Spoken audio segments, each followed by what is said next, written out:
This is the Action Movie Guys podcast, bringing you action movie reviews from across the decades, plus box office numbers and insight like never before.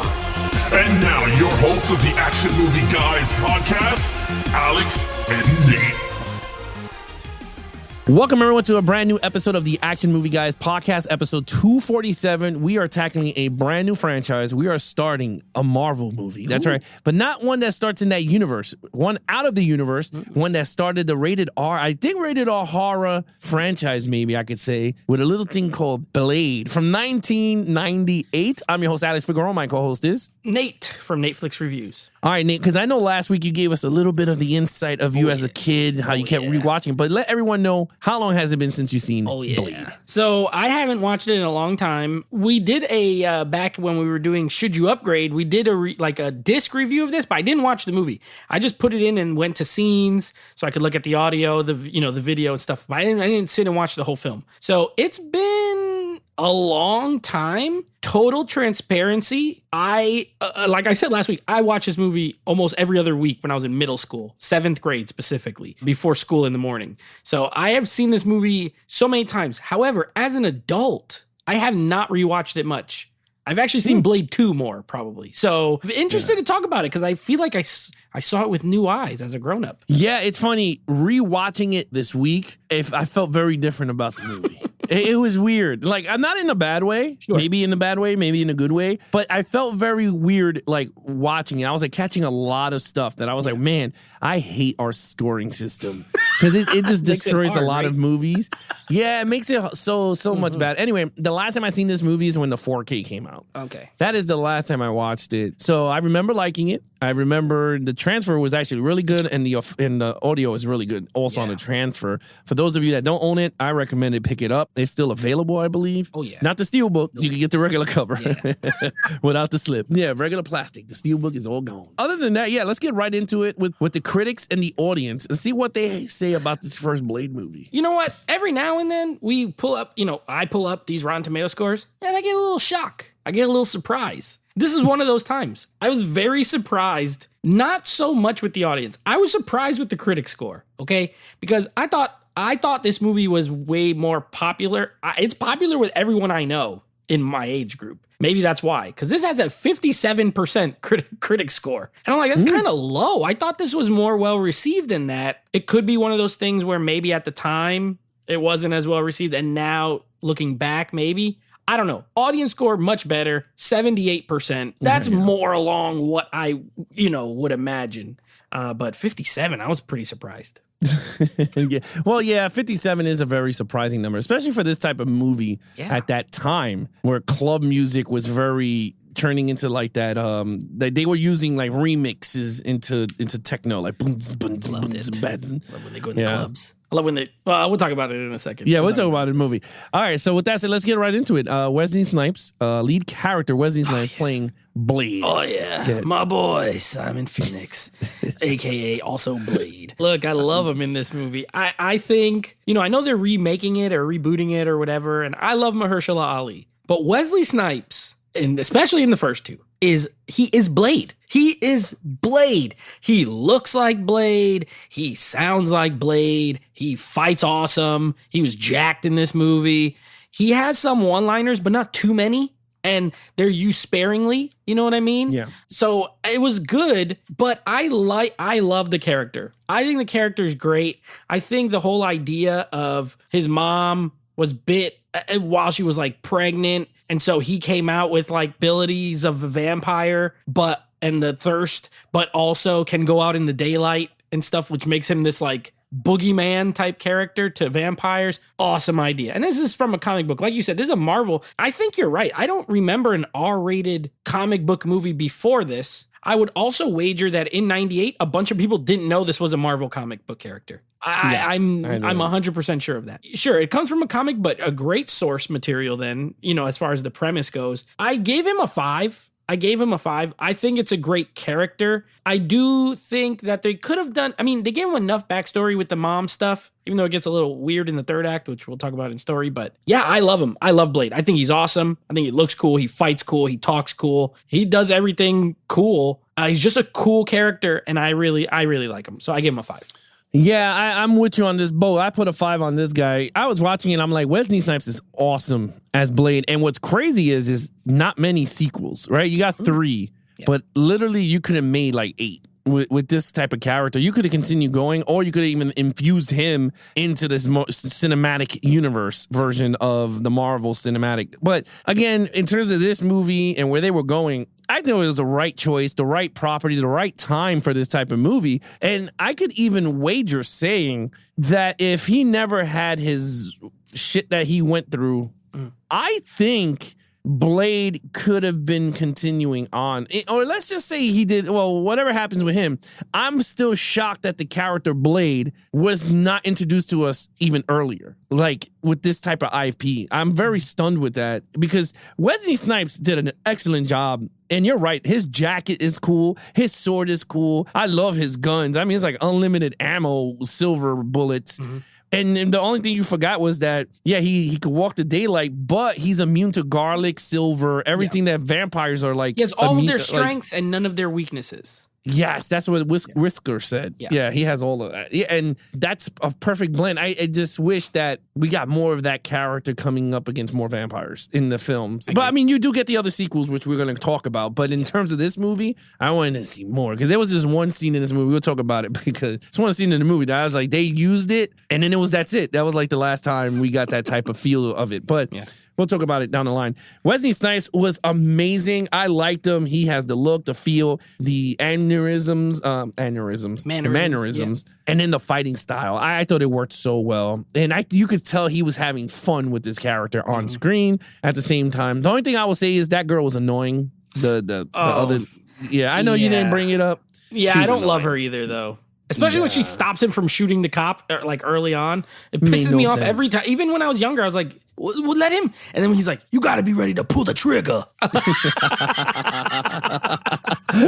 I love that line, like the way he yells at her. I was like, good, yell at her because she's annoying. You're right. Yeah, she was annoying. And I don't even think I ever seen her again after this movie. I don't know her in any other movie but Blade. That's it. Yeah, that's it. But anyway, with that said, I gave it a 5. You gave it a 5. Main villain. Now you got Deacon Frost. Yes. But then you got other vampires here. So you got like head vampire, legendary vampires and all this. But I'll let you take over. Yeah, I did go with Deacon Frost. There's that guy that Udo Kier plays, the dude with the blue eyes that they end up taking him to the beach. And his death scene's pretty awesome. But he's like kind of like does nothing. He just like he slaps him and he acts like he's all whatever, but he gets taken out real easy. So yeah, I went with Deacon Frost, and you're right, very many like henchmen. You got Donald Logue as the guy who keeps getting his arm cut off. I love his character. He's so funny in this. I'm gonna be naughty. I'm gonna be a naughty vampire god. He's so good. Yeah. I like Steven Dorff in this movie. I like him. I thought I was this is one of those times. There's a couple of these categories where this happened. I thought I was gonna give him a 5, but rewatching it, I didn't. I gave him a 4 though. I do think he's good. He's very over the top. He's chewing the scenery like, I mean, it's nobody's business. He's like doing Al Pacino here. He is like, look at Wesley Snipes and how he plays Blade. And then look at this guy and how he plays Deacon Frost. However, I think it works. It works because if they're both exactly the same, like they're both brooding and all, then it's not as good. I like his over the topness. I don't love it. The reason I didn't give him a 5 is he's just sort of like drops in the movie. And what I mean by that is there's no backstory. He's there. You know, he's been around for a long time. The most amount of backstory you really get is that he bit Blade's mom. That's it. You know what I mean? Like other than that, there is nothing from like, where did he come from? How did he get where he is? What is his, like why are people so known about him other than you're just telling me he's like important? And I don't really like movies that do that. I like when the villain sort of earns that. I don't think he ever truly earned it in this movie. But I do like watching him. He's pretty formidable. The other thing that keeps it from a 5, the last fight. I mean, this dude does like a couple of slaps. You could tell he ain't no martial artist. So he does like a couple of slaps and he does this jump, like this vampire jump thing and just dies. He gets turned into a giant bubblegum and dies. So I gave him a 4. I do like Deacon Frost, but I don't love him. Yeah, when it came to Deacon Frost, I agree with you. I didn't give him a 5. I gave him the 4 because he did fight Blade. And he was okay. I thought he was like an over-the-top villain in this one. But yeah, you're right. I mean, my only thing was that I didn't like about this movie in terms of the vampires is that the head legendary, like the head guys or whatever, they were original vampires or whatever you want to call it. Pure bloods. Yeah, the pure bloods. They wasn't as strong. Like, this guy just punked them around. Like, he was just a guy who got bit by the guy who was remember Frost, I was born a vampire. And I was just like, what the hell? Yeah. Him, that guy? I was just like, I didn't like that. I was just like, this guy's just punking people around. Like, just think about it in the underworld. Like, my man Victor would have choked him out. Right. Like, you know what I mean? Or the other guy, Lucian or Brandon or whatever. Gangster, yeah. Like, those guys would have whooped this guy's ass and showed him, like, dude, you don't talk to us like that because we were born a vampire. Yeah. Right? Marcus. But anyway, Marcus is the other one you were thinking. Marcus is the other one. That's the one I was talking about. Marcus didn't, I mean, anyway, we did that whole franchise already. Blade we versus all agree. Underworld. Yeah, we both agree that the villains were way better than what they should have been in that franchise. Yes. But anyway, the villains was okay. They were decent at best, but I will give the performance of the character. Was it over the top? Yes, but he was like those typical villains where he has the henchmen, he'll send them after Blade, but then he'll get his hands dirty because he has the powers at the end. So I gave him the benefit of the doubt and gave him the 4 on that. But he also goes outside looking like powder, all super white. Oh my God. When he goes in the sun, he put on like mega SPF 1 million suntan cream or something. Dude, you cannot tell me that he couldn't have got died from a sun. Remember when he threw the girl through the freaking hot dog stand? Yes. Into the street? You couldn't sell me on that. He gets a 4 but just anyway, for throwing the girl through a hot dog stand. Yeah.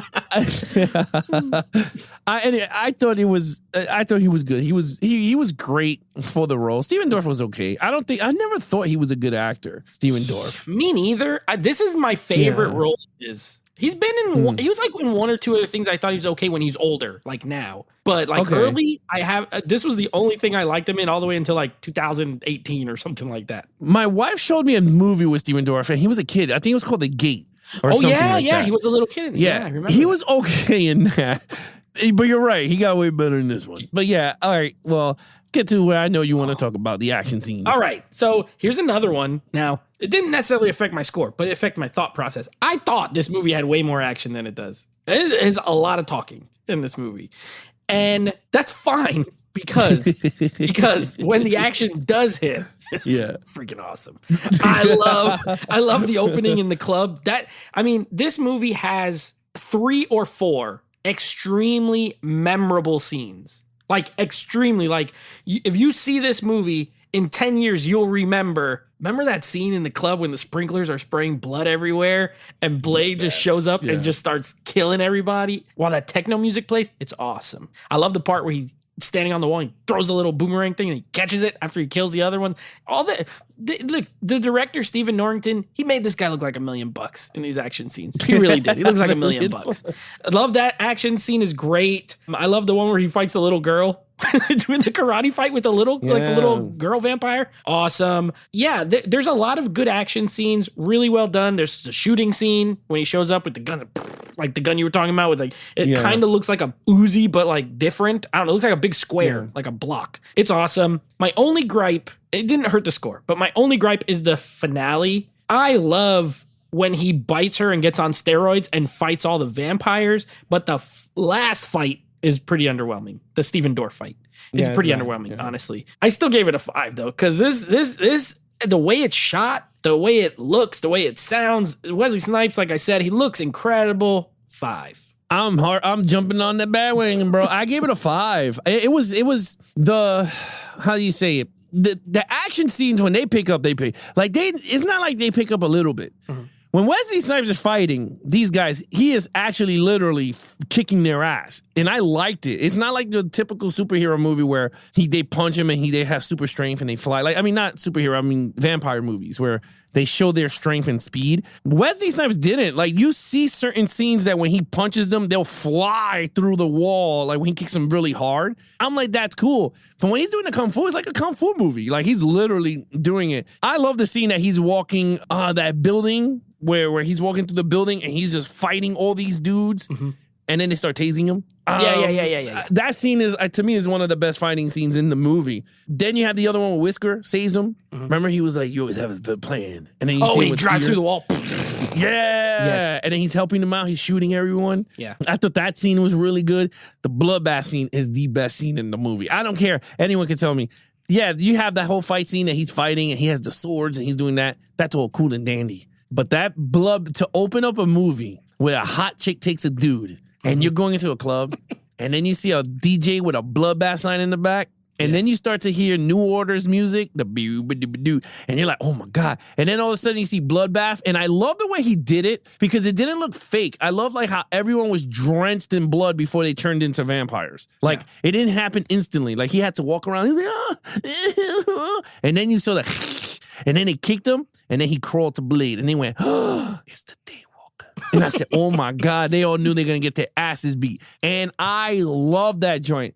And that's the first time to me, is the first time ever seeing a dude getting shot and they turn into dust. Like you see their bones. Yeah. And I thought that shit looked good. You know what? Even watching it now, I thought the effects looked pretty good. Some scenes look bad in terms of CGI. I thought most of them looked good. Yeah. There was a few that looked kind of crap. But yeah, but I thought them turning into dust, I thought that shit would look crazy good. Yeah. You see the flames going up and then they turn into bones. I was like, yeah. Or like the dude that he kicked and they turned into bones and his body flipped over the railing. Yes. I was like, yeah. Well, the director, he started off in visual effects and makeup effects. So he worked under Stan Winston, Rick Baker, like the top guys. And knowing that and then watching it, it's like, oh yeah. I could see the makeup, the way he visualized certain scenes.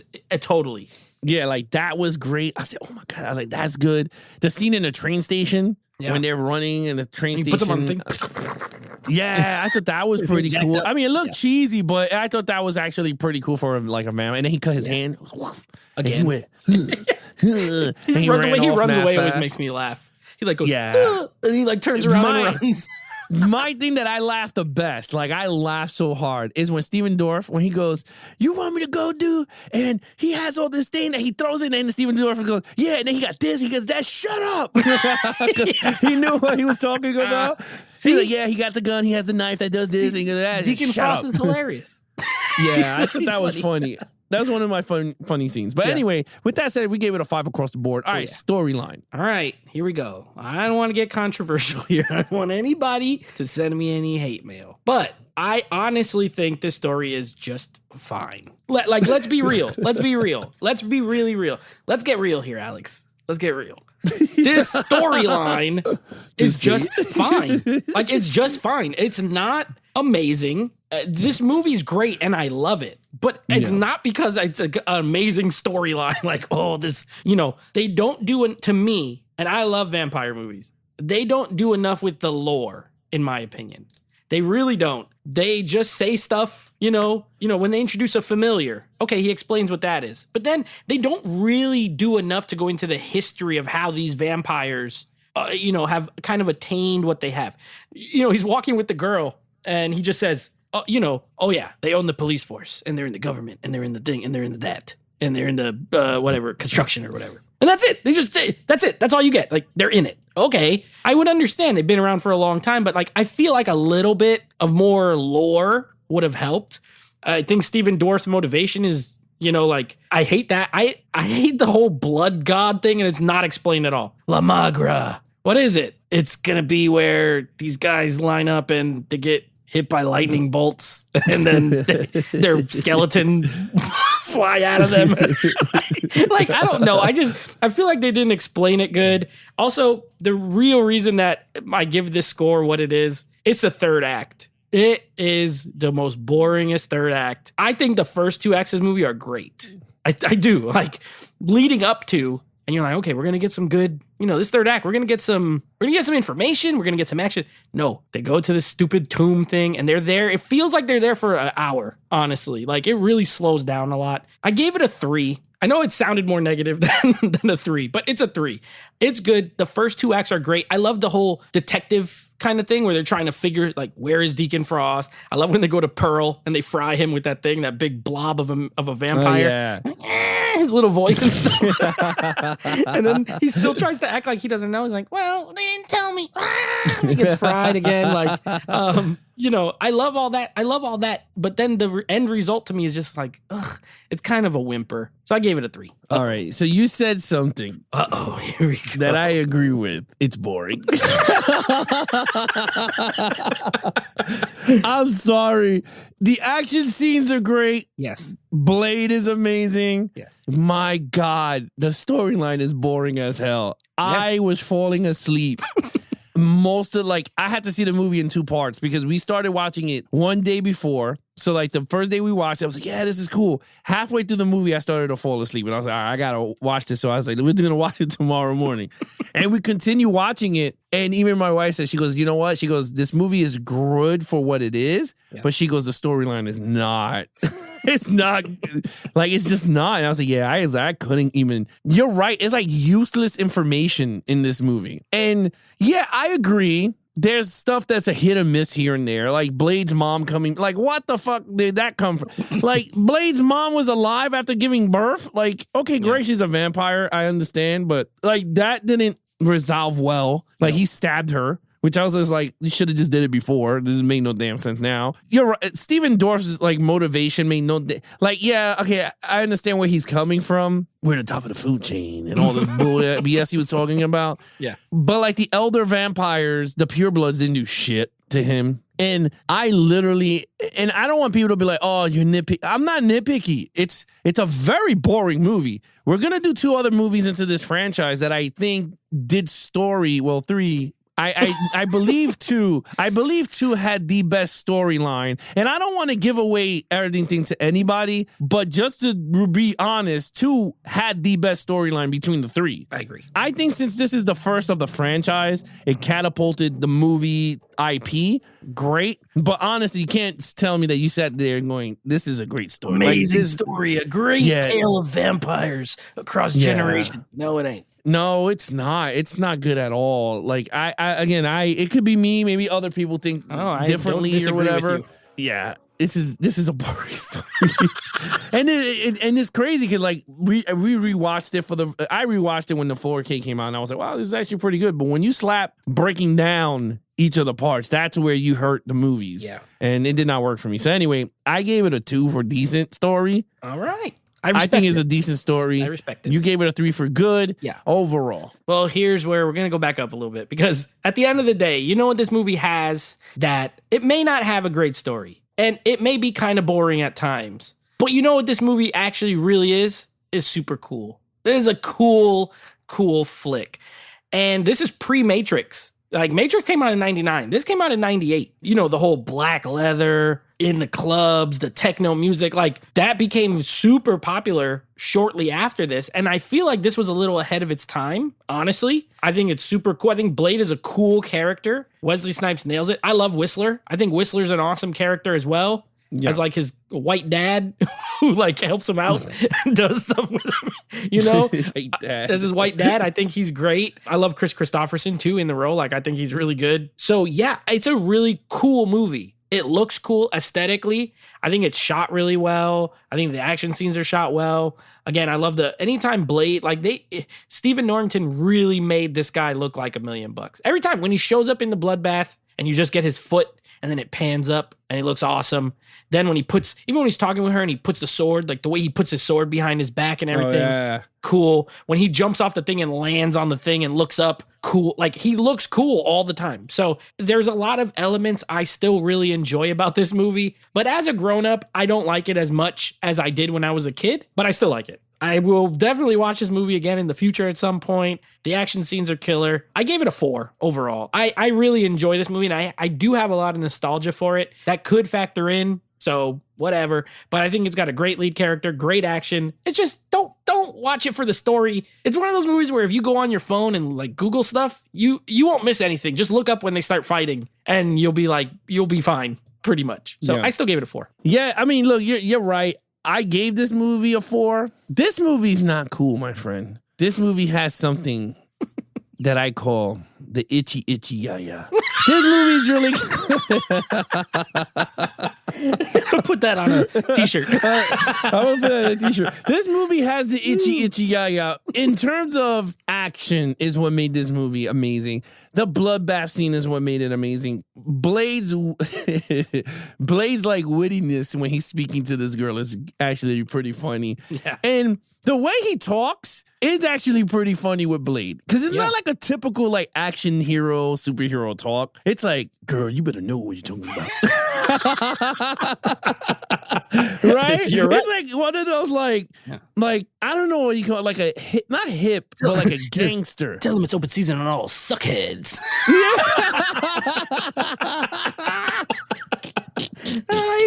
But the way he says that line, like if you say that line a different way, people are gonna be like, "What a cornball!" But the way he says it, it's like it sounds cool, even though he called them suckheads. Yeah, he's like a gangster, and I loved it the way he said it. And there's this one scene in the movie that I got so hyped, thinking part 2 was gonna do it. It's the last scene, man, when they're in Russia and he's in the snow, and he was like. What did he tell the guy? He was like, it's open season, I can see. Or something weird like that. Yeah. And I was just like, oh, this dude's about to whoop ass in Russia, and even bro. that last pose he does, and then the movie ends, it's like, oh, yeah. I want to see what's going to happen. I think this movie's, again, I gave it a 4 because I'm going to continue watching the movie. I think it's a great film, but you're right. It's a boring ass story, but everything else makes up for it. Agreed. Him fighting the girl, he's getting his ass kicked, he gets tased, his mother comes back, he throws the liquid that blows them up with the coagulant. I was like, you know what? I think that was pretty cool. And I like the way he did it, though. It was, dude, tell me how pimp that was. Yes. How he pimped it. The last one, he grabbed it, and he threw it in the air, and he kicked that shit into the dude's head. I said, yo, forehead. Yes. Let me just tell you, it is one of the best, most gangster endings I think I've ever seen in my life. Yes. Because I never seen that. Like the dude gets hit up with all of them, and he's like, ah, and then he just grabbed the last one and he threw it, and then he just kicked that shit super hard into the dude's head. And I was like, yo, I want to be Blade. I want him to bite me in the neck. Like I was like, I want to be your blood bank, my friend. Now, like, before we give our total point, let me ask you: have you ever seen the original ending of the movie? No.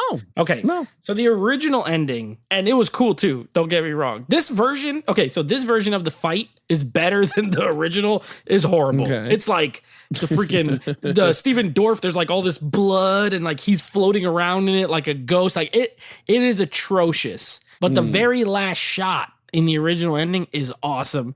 So it's Blade and the girl, he kills him, they leave. They're talking on the rooftop. And it's like outside, it's like, sun is coming down and they're talking on a rooftop. And he's basically like, I got to go to work. I got to keep doing what I do. She's like, well, it looks like you're about to have to clock in or something like that. And they pan over to another rooftop and Michael Morbius is standing on it. And he's like standing there and like he has like a jacket. It's kind of blowing. And so they were setting up like Morbius versus Blade, which would have been awesome. Way better than the actual Morbius movie we got. But Marvel, they were going to use the tie-in of the vampire and that would have been so sick. I mean, the ending we got is still sick, but I thought that could have been potentially something really cool, but they ended up deleting it. That's why. Maybe the licensing or something?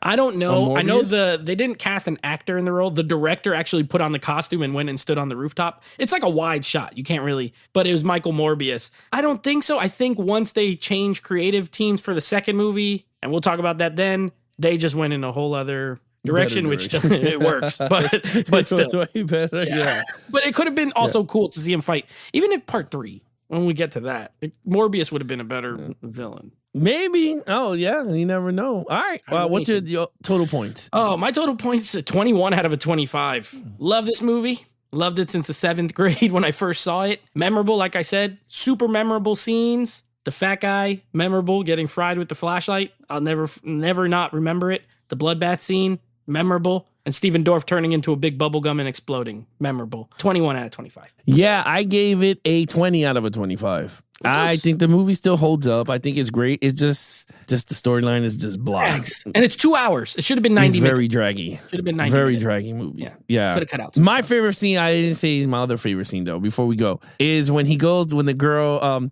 when he goes to get, what's his name? The guy who gets burnt because he burns him. And he goes back to the hospital and he bites the girl. Yeah. And then when the cop shot him, he goes, motherfucker, what you think you do? that part too. He's so mad. He's like, "Why are you shooting me?" It's so funny. The way he says, he's like, "Motherfucker, what you think you're doing?" Yes. That is a great scene too. See, he had a bunch of great moments like that. He did. My only thing with that lead up is that he threw her across the roof, and I was just like, yeah, that did not look good.